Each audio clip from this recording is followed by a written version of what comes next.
Bapak Irman Gusman, yang saya hormati Ketua PGRI, Bapak Dr. Sulistyo, Bapak-bapak dan ibu-ibu sekalian,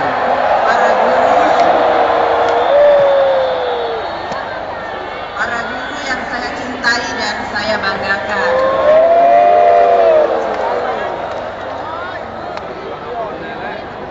Bapak-bapak dan ibu-ibu sekalian, para guru, kehadiran saya di sini untuk mewakili Bapak Presiden Joko Widodo. Beliau menyampaikan salam hangat kepada para guru seluruh Indonesia yang hadir pada kesempatan ini.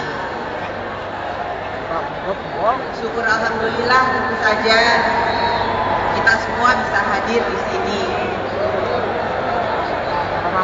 Beberapa waktu lalu, seperti yang disampaikan oleh Ketua PGRI, bahwa hari ulang tahun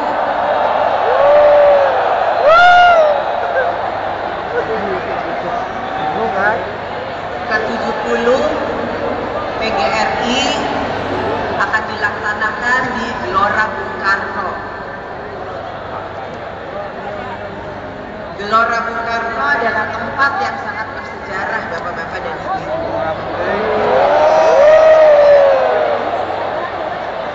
Orang simpatik orang guru-guru ini. Ada simpatik.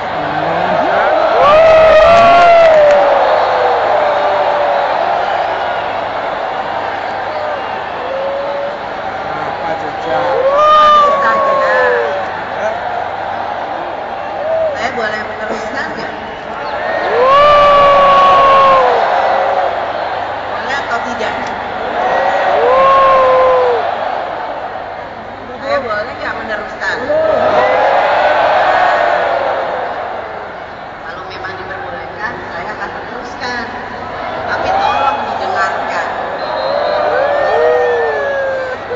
Gimana? Terus?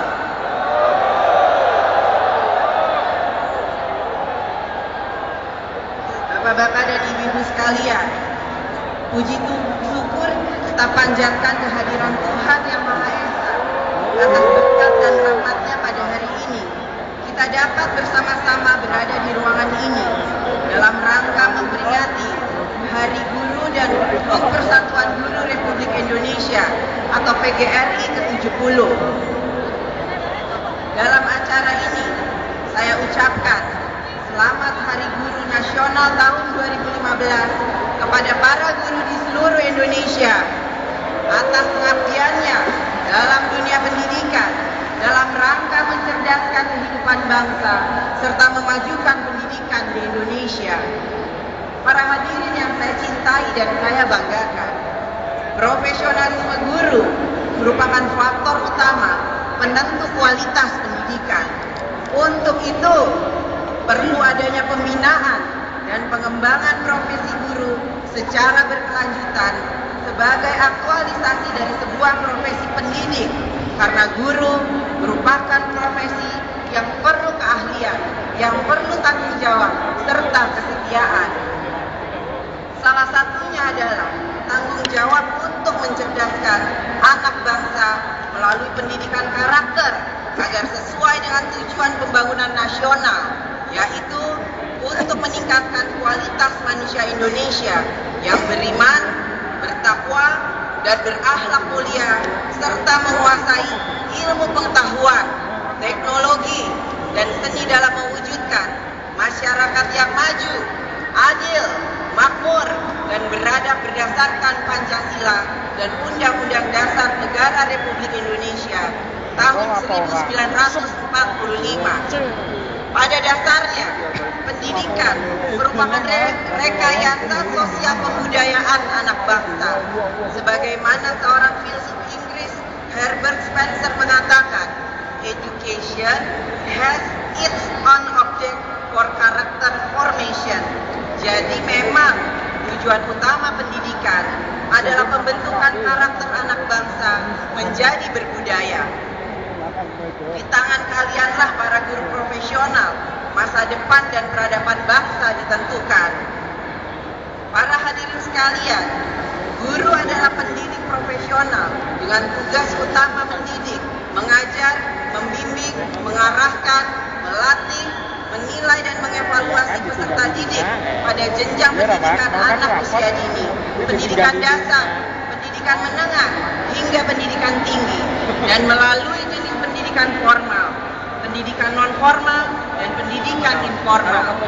Guru harus dimaknai dalam arti luas, dan saudara-saudara adalah guru pada pendidikan formal. Pada saat yang sama, saudara juga sebagai guru dalam lingkungan keluarga. Sebagian dari kalian mungkin menjadi guru di masyarakat. Untuk dapat mewujudkan hal tersebut, saya meminta para guru di seluruh Indonesia untuk lebih fokus memberikan pelayanan pendidikan yang berkualitas kepada peserta didik dimanapun Bapak dan Ibu guru bertugas, tidak terkecuali bagi yang tinggal di daerah-daerah terpencil seperti di wilayah perbatasan atau di hutan-hutan, gunung-gunung, dan di pulau-pulau terpencil terluar sebagai bentuk pertanggungjawaban profesional kepada masyarakat, bangsa, dan negara. Hadirin sekalian, saat ini pemerintah telah membentuk Direktorat Jenderal baru di bawah Kementerian Pendidikan dan Kebudayaan, yaitu Direktorat Jenderal Guru dan Tenaga Kependidikan. Pembentukan Direktorat Jenderal yang khusus menangani guru dan tenaga kependidikan ini mempunyai tugas untuk bisa menyelenggarakan perumusan dan pelaksanaan kebijakan di bidang pembinaan guru, kepala sekolah, dan pengawas, serta tenaga kependidikan. Hal tersebut sebagai bentuk perhatian pemerintah akan arti penting dan strategi peranan guru dalam dunia pendidikan, sehingga dibentuk tempat khusus untuk mewadahi permasalahan dan pengembangan guru ke depannya. Bapak-bapak, ibu-ibu, dan hadirin sekalian, organisasi profesi harus ikut bertanggung jawab dan menjalankan fungsi untuk memajukan profesi, meningkatkan kompetensi, karir, wawasan kependidikan, perlindungan profesi, kesejahteraan, dan pengabdian kepada masyarakat. Oleh karena itu, sejalan dengan amanat Undang-Undang Nomor 14 Tahun 2005 tentang guru dan dosen, guru wajib menjadi anggota organisasi profesi yang pembentukannya dilakukan sesuai dengan peraturan perundang-undangan.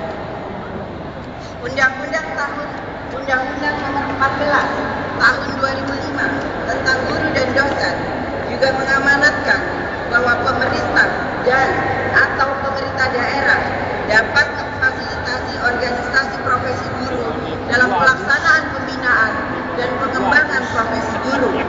Sejalan dengan itu, organisasi profesi guru harus mampu menjalankan kewenangannya secara efektif dan efisien. Karena itu, pertanyaan yang mengatakan bahwa tunjangan profesi guru akan dihapuskan itu tidak benar, karena sesuai dengan undang-undang dan dalam APBN 2016 hal itu sudah masuk dalam anggarannya. Kepada organisasi profesi guru, saya mengharapkan agar kode etik guru benar-benar ditegakkan. Untuk itu, peran dan fungsi Dewan Kehormatan Guru atau DKG harus dioptimasi. Saya berharap ke depan sanksi atas pelanggaran profesi menjadi ranah tugas utama organisasi profesi guru. Organisasi profesi guru harus berani memberikan sanksi profesi kepada anggotanya yang melanggar kode etik guru.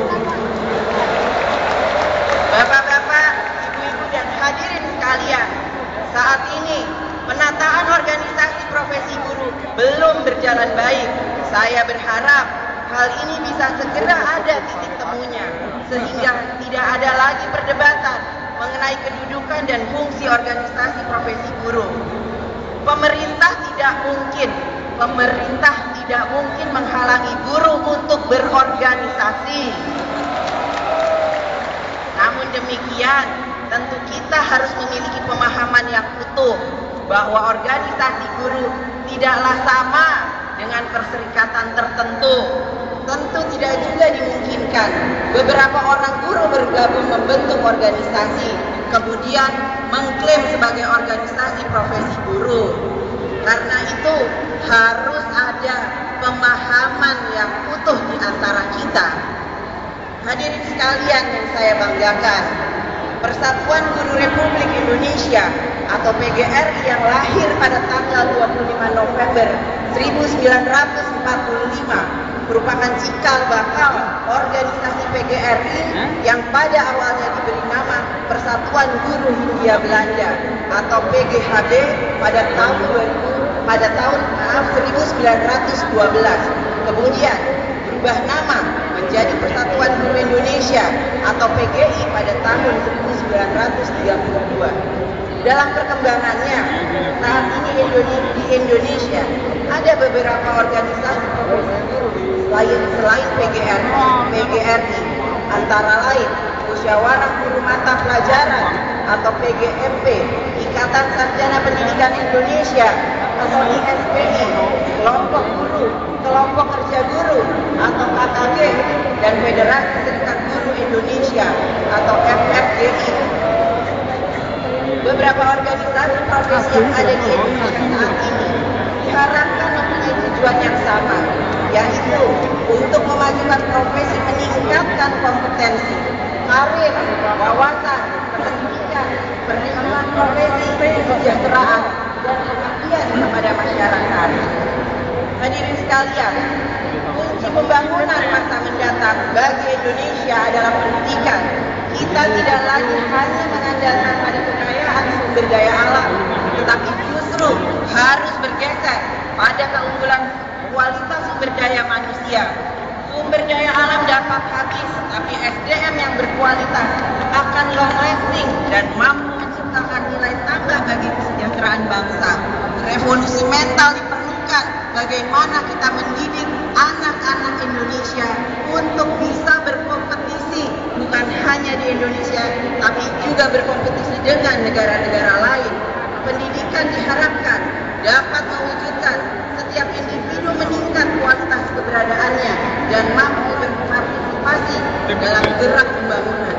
Dengan pesatnya perkembangan dunia di era globalisasi ini, terutama di bidang teknologi dan ilmu pengetahuan, maka pendidikan juga harus terus-menerus dikembangkan seirama dengan zaman. Dalam hal ini, guru adalah ujung tombak pendidikan, mempunyai peranan yang sangat penting dalam dunia pendidikan, karena selain berperan mentransfer ilmu ke peserta didik, guru juga dituntut memberikan pendidikan karakter dan menjadi contoh dan serta teladan, sekali lagi teladan yang baik bagi anak didiknya.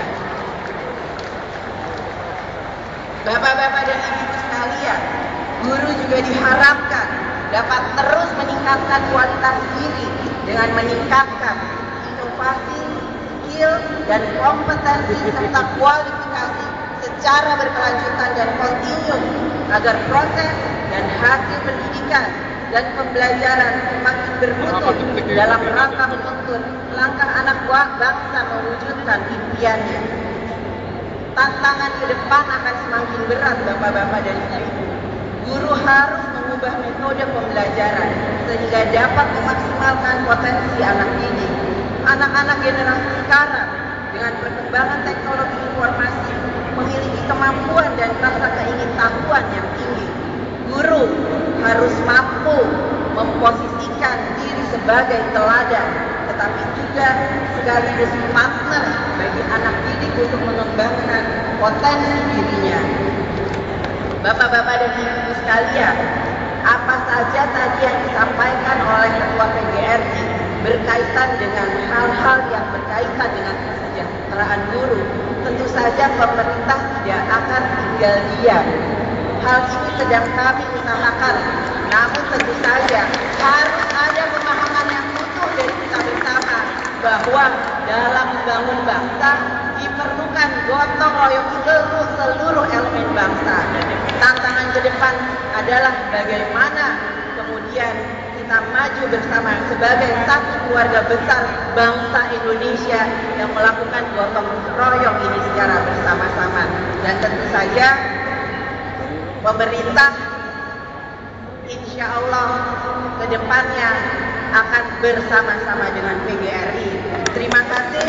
Wassalamualaikum warahmatullahi wabarakatuh. Jakarta, 13 Desember 2015. Presiden Republik Indonesia Joko Widodo. Bapak-bapak dan ibu sekalian, kalau tadi Pak Sulistyo dan Ketua DPR DPD RI membacakan pantun, kebetulan saya pantunan. namun Pantun saya akan membacakan kutipan proklamator bangsa kita Soekarno dari buku Di Bawah Bendera Revolusi. Pemimpin guru, alangkah hebatnya pekerjaan menjadi pemimpin di dalam sekolah, menjadi guru di dalam arti yang spesial, yakni menjadi pembentuk akal dan jiwa anak-anak.